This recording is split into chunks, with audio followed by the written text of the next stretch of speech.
வணக்கம். ஸ்ரீவிகா ஃபார்ம்ஸ். எள்ளு வந்திருக்கு பாருங்கள். 2 நாள் முன்னாடி மழை பெஞ்சுது இல்லையா? ஒரு நாள் 2 நாள் சாயந்தரம் மட்டும் 2 மணி நேரம் மழை பெஞ்சுது. அதனால் எள்ளு நல்லா வந்திருக்கு. அவ்வளோவா புல் இல்லை, பட் ஆனால் விதை வச்சு ஒரு மாதத்துக்குள்ளே எள்ளு இவ்வளோ தான், இந்த அளவு தான் வந்திருக்கு. பரவாயில்ல கொஞ்சம்.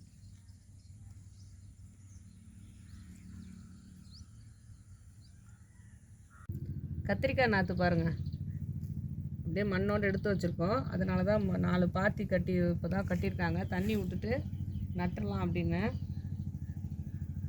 நிறைய கத்திரிக்காய் நாற்று நல்லா வந்திருக்கு. தொட்டியில் தான் வச்சுருந்தோம், இப்போ தான் எடுத்து நட போகிறோம்.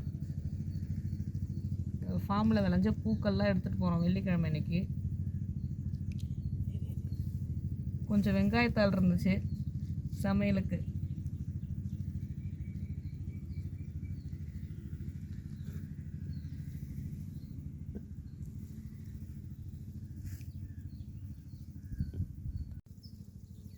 நம்ம தூயமல்லி பாருங்கள், எல்லாமே மணி வச்சிருச்சு. ஒவ்வொரு தூர்லேயும் ஒரு 7-8 தூர் இருக்குது. போன தடவையெல்லாம் 4-5 தான் இருக்குமே.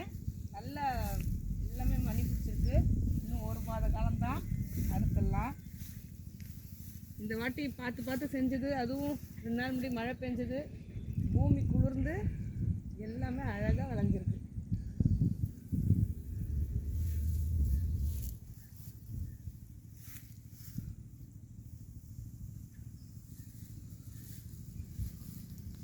ரத்தசாலி பாருங்களேன், நல்ல கலராக இருக்குது பாருங்கள்.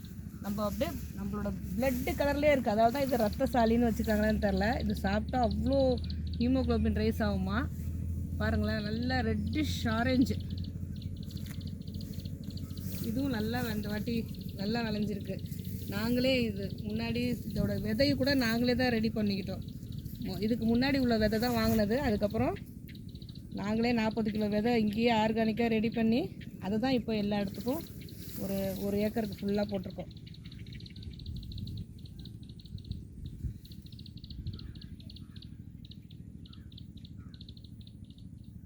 வெள்ளரி கொடி, பஞ்சகவ்யம், மீனமெல்லாம் போட்டு கொஞ்சம் இப்போ தான் வந்திருக்கு. உளுந்து பூச்சி எல்லாம் உளுந்துக்கு பக்கத்துலேயே போட்டிருக்கோமா. உளுந்து பூச்சி எல்லாம் இது அஃபெக்ட் ஆகிருந்தது. அப்புறம் எல்லாமே ரெடி பண்ணி அக்னி அஸ்தம் மீனமெல்லாம் போட்டதால் கொஞ்சம் பூச்சிலாம் கட்டுக்குள்ளே வந்து அதான் காய் பிடிக்க ஆரம்பிச்சிருக்கு உளுந்து. அது பக்கத்துலேயே உள்ள காய்கறி செடியிலையும் கொடி எல்லாமே ரெடி ஆகிட்டுருக்கு.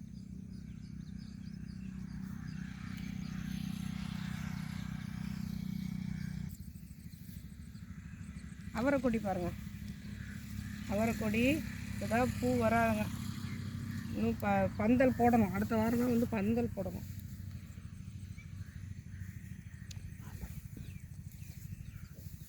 இது மாமரம்.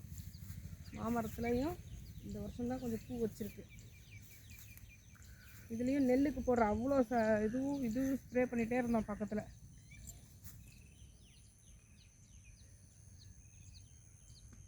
இங்கே நிறைய பக்கத்துலேயே காடு இருக்கிறதால நிறைய குரங்கு, கிளி தொந்தரவுலாம் நிறையா உண்டு. அவங்களாம் சாப்பிட்டது போக தான் நமக்கு கிடைக்கும்.